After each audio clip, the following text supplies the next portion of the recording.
Well, hello there YouTube, it's Petey. I'm here in the living room. We've got this Craig's Facebook Marketplace, deal. PA system, $25 was what it said on the ad. So it was a pair of these Yamaha, they're 8s with a 1-inch compression driver. And then on the back there's this pop-out portable mixer. Powered mixer. I believe it's rated at 300 watts. It's 150 per channel.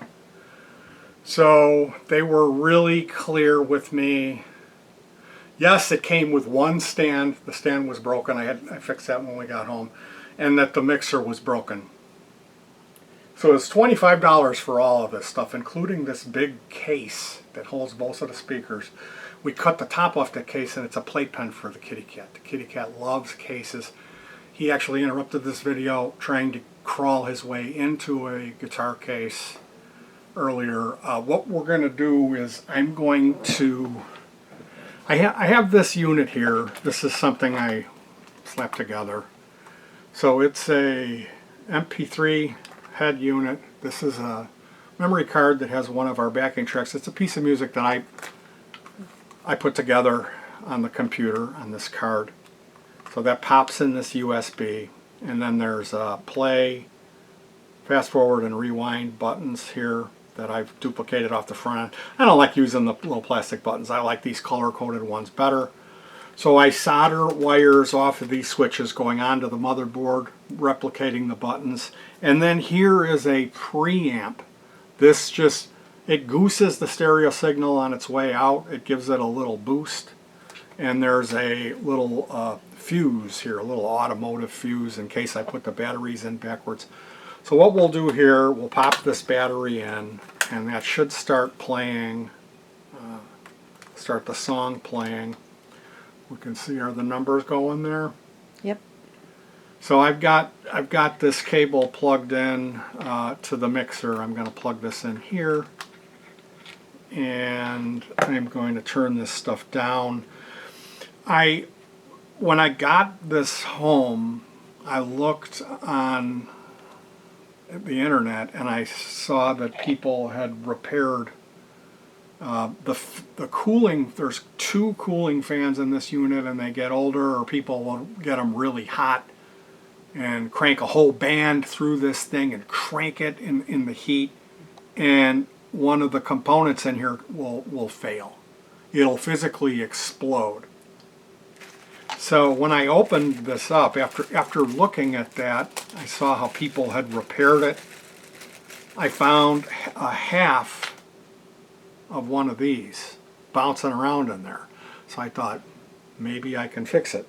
So this is a TOP249YN, this component. It's got 6 legs. There's 2 in the front, and then a pair of 2, so 4 that are offset in the back middle. So the entirety of the repair was disassembling, taking all the screws out. We had a rusty fastener here. They use Allen head fasteners. I don't know why they do that. I threw all those away and substituted Phillips head screws. About 2 dozen screws. There's some clips.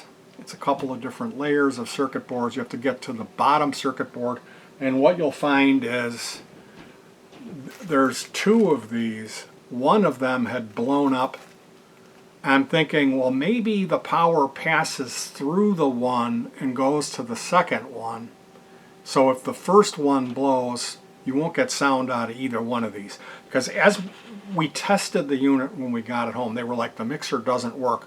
Well, it worked just fine on the passive outputs. So all of the input, the equalizers, the treble bass, the reverb, the level controls, everything worked except the active output, the powered speakers. And I've got one over here and one over here right now, and we're going to see the rubber meets the road. Was I correct in assuming this is all that was wrong in replacing the TOP249YN? Well, let's find out. So the light just came up and down to the bottom. The power light is lit, and I can hear the fans are working. How do you like that?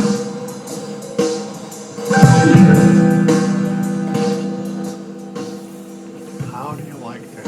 Petey fixed it. Unbelievable.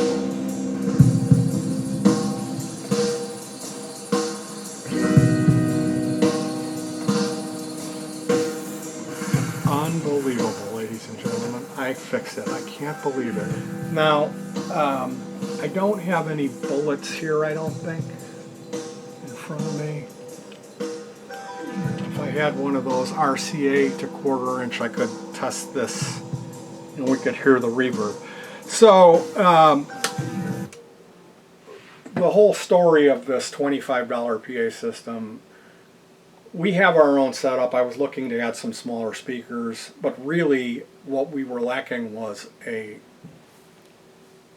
professional speaker stand. We had one Pro speaker stand, Pro line brand, and by Pro I just mean that the base, each one of the legs is like 4 feet. So it has the ability to, you can put a big old 15-inch PA speaker, or we have 10s. You can put that speaker up there and it's not going to wobble around. We had one of those Pro line. I believe it's a 2 3/4 pipe, like the same diameter as this pipe here. On this lamp, it's about that size thickness. You can see on this speaker here, this hole. That's about. Oh, this has a bracket that you bolt on. So yeah, I had been looking for a speaker stand for 3 years on Craigslist, Facebook Marketplace, eBay, and my online auction site, which I don't like to talk about that in public. More for me. Ultimately, one guy came up. He said he had 3 speaker stands. He was selling them $10 a piece. I contacted the guy. I was trying to arrange a meetup, and he was being cagey. He was not being responsive. Finally, he said, "Hey, buddy, I'm kind of busy. I'll get back to you later." Then the advertisement disappeared. And any type of music gear ad that I'm responding to is typically the unheard of good deal. And these people are always cagey, and they always disappear. Right, Gompty? Yep. How many times have we found ourselves in some parking lot at a Jewel trying to pick up a Squire? Waiting and waiting. Waiting and waiting and waiting, only to find the guy has cowered out of the deal, and then we'll see. And blocked you. Blocked me. And then it'll it'll show up in the next state over. They'll take it and like they drew flowers on the guitar to cover the serial number. I'm like, this guitar was stolen. So, yeah. This particular day, I was excited because at 10:30 p.m., maybe cover the camera for a second. I'll just... There was an auction, an online auction, that was scheduled for 10:30 p.m. for this. This is a Positive Grid Spark Mini, and it was $8.99. Now this product is a new product. They sell for $229. It's a Bluetooth enabled modeling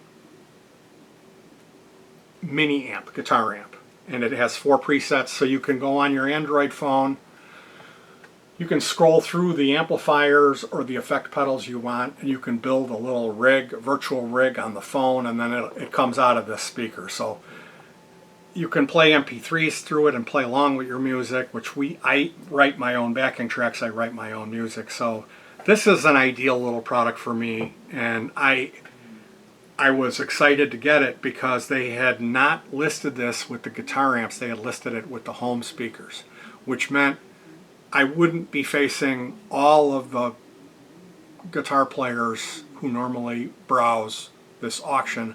I would be up against people looking through the home speakers, which isn't a lot of people. So my confidence was really high that I needed to be there at 10:30 p.m. on this specific date in case somebody popped in and started counterbidding me, which they did. We had to pay $40 and some change to get this shipped to us because of this asshole was counterbidding me. And the only reason I won it was because I bid high. I bid $22.99, but now I'm giving my secrets away. So this particular day arrives, and I'm constantly looking for speaker stands. We already got ripped off by the one guy. I'm here. I've got 3.5 hours till the auction. I go, oh, I'm going to pop over on Facebook Marketplace and see if by chance an ad for a speaker stand is up. What do I see? The first thing in the top left corner is a picture of a speaker stand, and it says PA system $25. So I'm like, ugh. So I immediately contact the lady, and she's like, wait, there's other people I'm talking to about this thing. And I'm like, no, you're probably on your OnlyFans or whatever you do.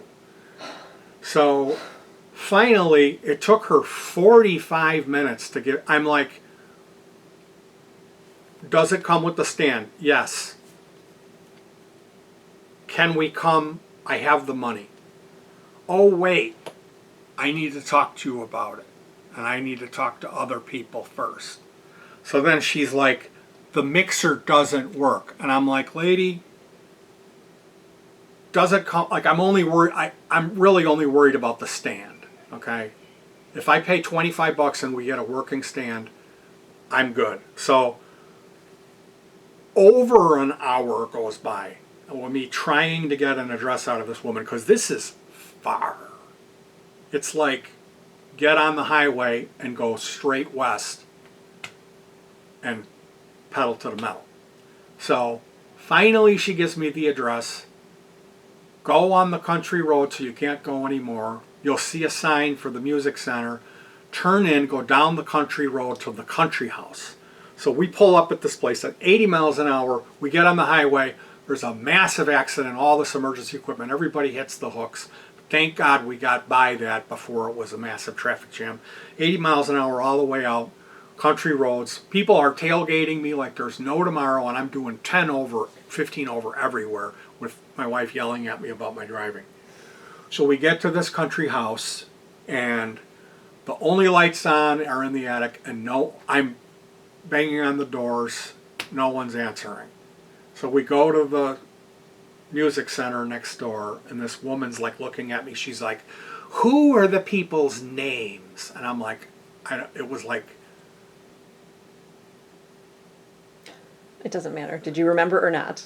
Jaquisha or something. It was some kind of like J, like slutty girl name. So I have to go out to my wife and be like, what's this girl's name? I come back in and she's like, yeah, that's JJ Mann. He's giving a guitar lesson to a kid right now.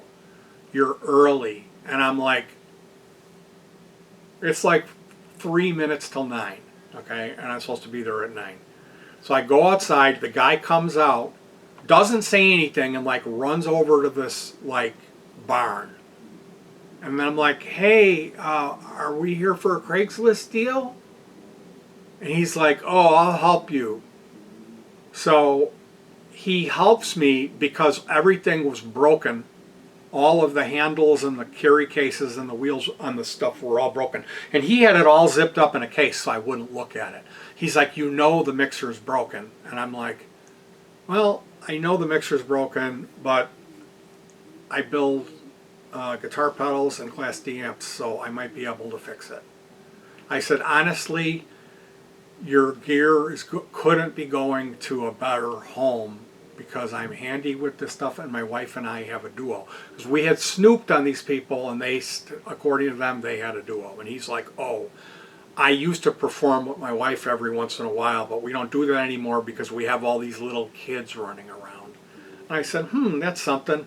We had kids, and we had a family band for 18 years, or however many years we did that. And he was like, So we get the stuff home. There's this massive case that's like, it's basically like a playpen. It holds both of the speakers, like a travel case. And that right away, the cat jumped into it. And like, absolutely, that's his thing now, is this case. We cut the lid off of it. So we used the stand, the thing had stripped out. So I took the low hardware, and switched it with the high hardware because the difference is significant in the diameter where it has to clamp. And it actually threaded fine after that first 1/4 inch of thread was bad. So that by switching the top hardware, which they're identical, with the exception of it's a smaller diameter on the high side, so that worked perfectly, and we used the stand and it was fine. We ended up monkeying with the speakers, and they will work, but I ultimately, yeah, I'm going to bring a separate amp to power those if we want to use them live. But when I got it open, I found half of this component, which is the TOP 249YN. So I used desoldering braid. I got, it's like 24 screws to get it all apart. There's some clips and stuff. And then right where there's a block heat sink in the back in here, and there's 2 of those components soldered in there. Well, they're screwed in because it's a heat sink, and you can't get a screwdriver in there because there's a wall of other components right in front of it. So what you do is you go in with a nice needle and grab the fastener and unscrew it manually. You can get that screw out of there. Then you can get at the bottom of it, and I use desoldering braid. And I always will use paste flux. I will take the paste flux and I will coat. I will literally just paint.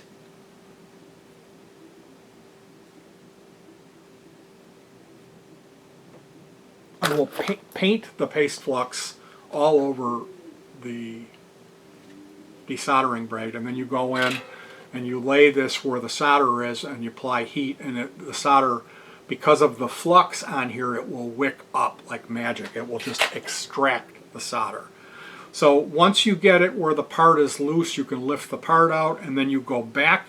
Every time you use this and it gets fouled, the solder gets sucked up on it, you will cut that part of it off. And ultimately, when you've removed the component, you can go back over the holes and clean them up to get it so that like there's no solder on the holes. And this way you can plop the new part in. I noticed there was white paste matter all over the back of this, which is heat sink component. What do they call that stuff? Thermal paste. So I have thermal paste here from working on computers. I used a toothpick and I painted the receiving end of it, and then the back end of the actual component. I got the leads to go through the holes, and then I pushed it up against there's actually a pad, an insulate pad, and then you put the screw in and tighten the screw finger tight, and then go in and tighten that down. Then you flip it over, and I went in and I used this real fine diameter solder. It's like 1/2 millimeter, and I liberally applied flux to the whole area, and I melted that so it went around the base to everywhere where the solder would need to be applied. I would put the heat in, and I would go and with already a good amount of solder on the tip, and I would go in and run it a little bit. And once I had applied all of the solder and like looked at it and made sure it really looked nice, I clipped all the ends off, go in with a rubbing alcohol and a toothbrush and clean all of the flux off multiple times, get it nice and clean, and then I reassembled the board and we did our test, and it's functioning.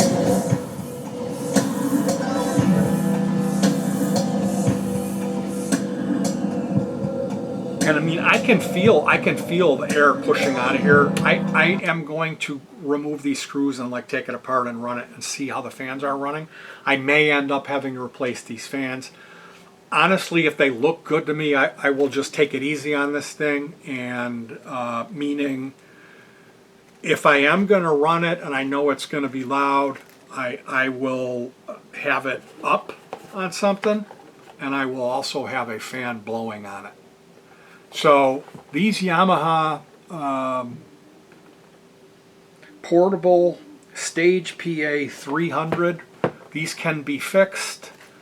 What tends to blow out of them is the TP249YN component, which has 6 leads to it, and you can easily replace that. There's additional videos where people have repaired these, so this was like a successful win for me. I've done things in the past where I've tried to repair amplifiers, and I've bought components that I really thought was going to be a magic bullet fix for these things, and I found them to.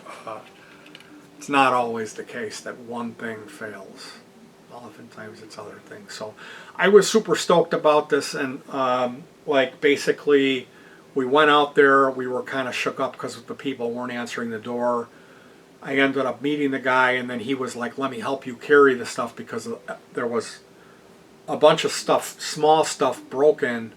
You know, the stand didn't really work until I adjusted that hardware, and the handle on the bag was bad, but we threw the bag away. I mean, why would I want to carry both speakers at the same time when it's twice the amount of weight, when there's handles built in on these? These are really heavy speakers.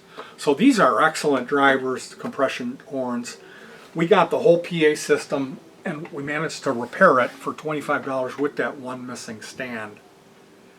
And honestly, I don't see us ever wanting to have more than 2 PA speakers on stands, right, honey? Wouldn't we have? That's right. Have the other ones kind of like angled monitors? So it couldn't have worked out better, and I was really happy that when we finished, when we got home, I won the auction, and this arrived. It had purple nail polish or something all over it. This was all caked in here, and it had some on the top. You can see there's a little line there. I ended up using acetone to clean this up. And I used my Android phone to install the app, the Spark app, and this thing works. The second preset on it is called, there's rhythm, lead, solo, and custom. The lead preset is a booster, a clean boost on a Vox AC30 amp, which that's like my thing. Like, and it has reverb and ping pong delay on it, so it's like this preset. I could just turn this thing on and go with the second stock preset and have my pretty close to my sound. So there's a reverse delay in here that's really cool. There's another filtered delay that's got so much character. It's a weird effect. And then the flanger, I found the flanger, if you turn everything down on it, it had this locked sound, this kind of digital effect that I love. So this thing is really cool. It sounds phenomenal. It's got a built-in battery. And we were able to fix our PA. So hats off. This is a red letter day for Petey. Thanks for joining me on this one. I realize, yeah, I sure did talk a lot. And we will use this. It's just keep in mind that typically the stuff that we do, we use, for one, our normal videos when you see my wife and I performing at the remote music or the remote jams that we used to call them. We're using a 2.1 amplifier, which has right and left output and then a subwoofer output. This doesn't have that. I would have to run another amp to power the sub, and we would have to use AC power, which they do have there. So we technically, we could switch over to using this. But we won't. But more than likely, if we ever do little gigs at somebody's house or play for the relatives, this is what we would use. So unbelievable, can you believe it? $25 PA system, and then the bonus. So red letter day for Petey. You guys hug your pets, as I always like to say, and I end these things by saying peace.